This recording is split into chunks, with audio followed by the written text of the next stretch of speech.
be a fun idea to give my favorite movies starting with each letter of the alphabet. Now, obviously, this is an extremely broad category, and it was hard for me to narrow these down to just one for each letter, so obviously our lists are going to be wildly different, but that's what makes this fun. So let's get started. From the letter A, we have Avengers Infinity War. This is the payoff to 10 years and 20-something interconnected films, and it does it marvelously, no pun intended. Plot threads set up way back at the beginning come back and feel earned. Every character works extremely well off of each other. It has one of the darkest, most engaging opening scenes of any movie, Marvel or otherwise, and has an incredibly shocking ending. From the letter B, we have Batman from 1989. In a time where superhero movies were incredibly goofy and relatively low budget, this movie said, we're going to be a bit darker and take this seriously. Mostly. There are still things about this movie that make it feel very 80s, specifically the Prince music, and sometimes the fight scenes can be a little bit on the goofy side, but this film helped lay the groundwork for the Batman animated series and eventually the Dark Knight trilogy. Jack Nicholson gives a great performance as the Joker, and of course Michael Keaton's Batman is so iconic that they're bringing him back for the Batgirl movie and the Flash movie. It may be a bit 80s, but it's still great. From the letter C, we have Captain America the Winter Soldier. Now, I could have chosen any of the Captain America movies because it's one of my favorite trilogies, one of my favorite Marvel things, but my favorite of the three has to be Winter Soldier. And what stands out about this movie is it doesn't feel like a superhero movie at all, but that's a good thing. It feels more like a Tom Clancy story with this race against time with very high political stakes, with a fantastic main character who has great chemistry with the love interest. Yes, I consider Black Widow a love interest. The action is more grounded in reality than a typical comic book film, and it has a fantastic script. From the letter D, we have The Dark Knight. Going back to the idea of comic book movies being more grounded in reality, this is another one of those, and it works so well because of how they wrote the villain. In other versions of Batman, the Joker has always been a bit on the sillier side, and even when he had very dark moments, like in the animated series, you still got a sense of fun and cartoonishness. This Joker, you do not. This Joker is scary, and it's effective because he could be anybody.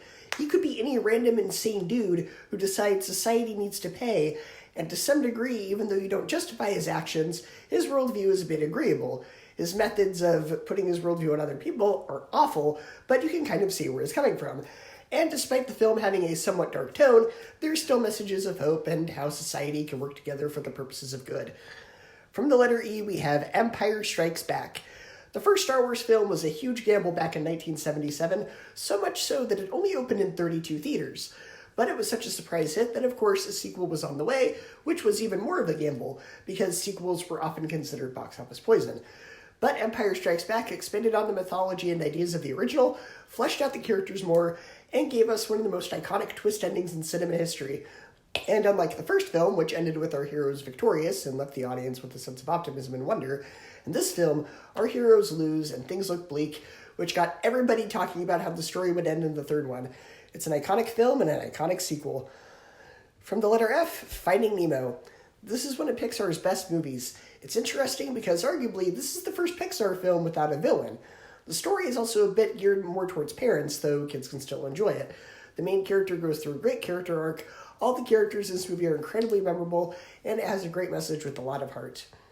From the letter G, we have G.I. Joe, The Rise of Cobra. I know a lot of people have issues with the tech in this movie being a bit futuristic, but it's already set up in the beginning with the nanomite warheads that this is how it's going to be. It's not like the mech suits and stuff like that just came out of nowhere for the sake of plot convenience. Plus, also, in the original cartoon, they didn't actually have guns. They had Star Wars-type blasters, which, yes, that was because of censorship issues at the time, but having futuristic tech isn't totally out of place for G.I. Joe. And considering this came out right after Transformers Revenge of the Fallen, which wasn't very well received, the fact that they got Joseph Gordon-Levitt to play the villain, and they were making Duke, this has always been a bit older and gruffer, a bit more of a rookie in this movie, essentially making it an origin story, this seemed doomed for failure.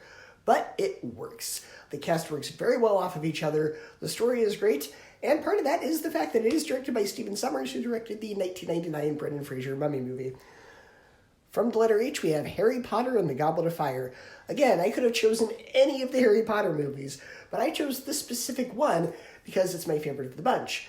And that's because, unlike the others, which end on a fairly positive note, this one is the equivalent to Empire Strikes Back. Voldemort has returned, the Wizarding World is now at war. This franchise, which started out as fun and whimsical, suddenly takes a very dark and mature turn. And the three main characters are maturing as well. They're starting to be interested in members of the opposite gender. They're navigating all the awkward teenage problems that come with that. And Hogwarts, which was thought to be a safe haven, is no longer as safe as it once was.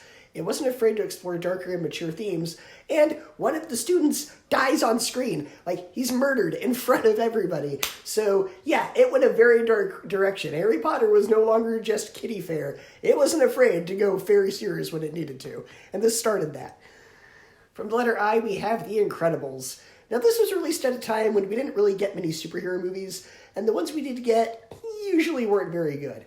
This movie is fantastic because it took the concept of superheroes who are normally portrayed as very godlike and made them ordinary people with ordinary problems. And it explored the idea of, hey, what if the government decided superheroes weren't allowed to exist anymore? How would that affect society?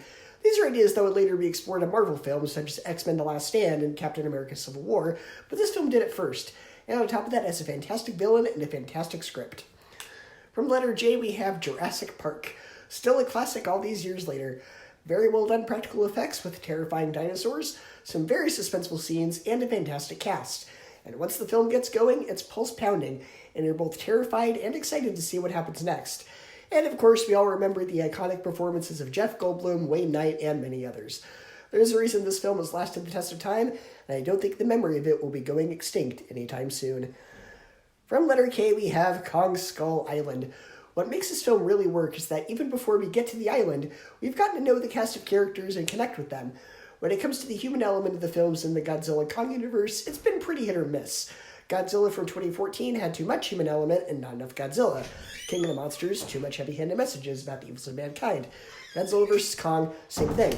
But this is the film that finds that balance. And unlike the other films in this franchise, you actually care about the humans so that when they're in danger, it matters. From the letter L, we have the Lego Batman movie. This film is incredibly smart, it's hilarious, it's satirical, and the whole film is just a blast. It's delightfully self-aware both of itself and of the other live-action Batman movies, and isn't afraid to poke fun at some of the elements of those films that audiences didn't take too kindly to. Will Arnett is hilarious in this film, as is Michael Cera as Robin. His childlike innocence and being so eager to help Batman is delightfully infectious, and Batman not really being the nicest to him to the point where he's willing to actively put Robin in danger is kind of humorous and somewhat dark way. This whole film was just delightful. From letter M, we have Maze Runner. This film is a non-stop thrill ride from the very first shot. The film is a good mystery, a great cast, can get very scary at points, and is just an overall very exciting film. The letter N, we have Nightmare Before Christmas. An odd premise for a movie, but it works. The characters are all very likable, they're all very memorable and creatively designed, the songs are great, and it's just a simple movie that doesn't try to be anything more than what it really is. From letter O, we have Oz the Great and Powerful. This film has a great cast, takes a familiar story and does something different without being too different, and is a pretty creative take on the Oz story.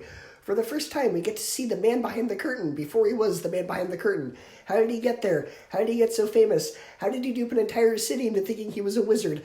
I think the story was told really well. From the letter P, we have Pacific Rim. This movie is big, loud, dumb fun, but it's also got really good world building and well-developed characters. This movie isn't just big, loud spectacle. They actually took the time to establish the world it's set in and write characters you care about. And Idris Elba gives one of my favorite movie speeches of all time. From the letter Q, we have Quest for Camelot. Kind of a fun idea to take the stories of Arthurian legend and instead have the character who would normally be the damsel in distress and make her the heroine. There's also a really good dynamic between her and the farm boy. The dragon is a fun character, the villain is well animated, and the songs are actually pretty good. It's almost on par with Disney. Almost. From the letter R, we have Ready Player One, a fun love letter to pop culture with a ton of Easter eggs, great characters, and a great plot. From the letter S, we have Star Wars 1977, the classic hero's journey, tales of good and evil, with memorable characters, great special effects, and a lot of imagination. I know this movie is technically called A New Hope, but when it was first released, it was called Star Wars, so that's technically its title. That's why it starts with S. There's a reason this movie captured the world by storm and why the franchise is still going strong over 40 years later. From T, we have Tangled. Fantastic main characters, a very well-written story, expressive animation, and one of Disney's most despicable villains. A fun journey with lots of twists and turns and a lot of humor. From the letter U, we have Unbreakable. Released at a time when we didn't get a lot of superhero movies, this movie took the concept of comic books, set it in the real world, and made the stakes more mental as opposed to going for big spectacle. There's no big fight in the sky. There's not a single punch thrown between the hero and villain. The whole movie is just a mind game between the two, to the point where the hero doesn't even realize the villain is the villain until the end of the movie. In a market oversaturated with superhero movies these days, this one still stands out. From the letter V, we have Valerian and the City of 1,000 Planets. A fun little throwback to the days of Flash Gordon. The whole movie and its settings are incredibly imaginative. The aliens are creative, the action is very fun. It's a shame this movie didn't do very well. I had a fun time with it. From the letter W, we have Wonder Woman. Superheroes in Greek mythology have always gone hand in hand, but this movie really plays with that idea, to the point of making the villain of the film a Greek god. Diana's figurative fish out of water story makes for tons of fun moments. The action is very well done, and it has a very engaging script. From the letter X, we have X2, XMen United. This, personally, is my favorite X-Men movie. It has a fantastic opening sequence. It expands upon the ideas established in the first film, and even though in some aspects it is very much a product of the decade it was released, it's still a fantastic movie. From the letter Y, we have Young Frankenstein. Now, this movie isn't going to be for everybody. I'm one of those people that normally doesn't take to raunchy humor, so just know what you're getting yourself into if you watch this.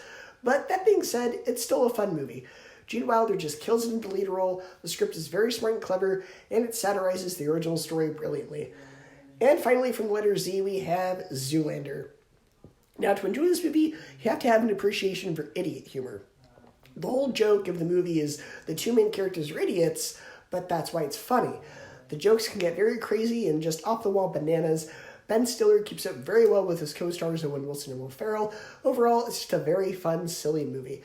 So there you go, my favorite movie from every letter of the alphabet. If you're up to the challenge, share yours in the comments.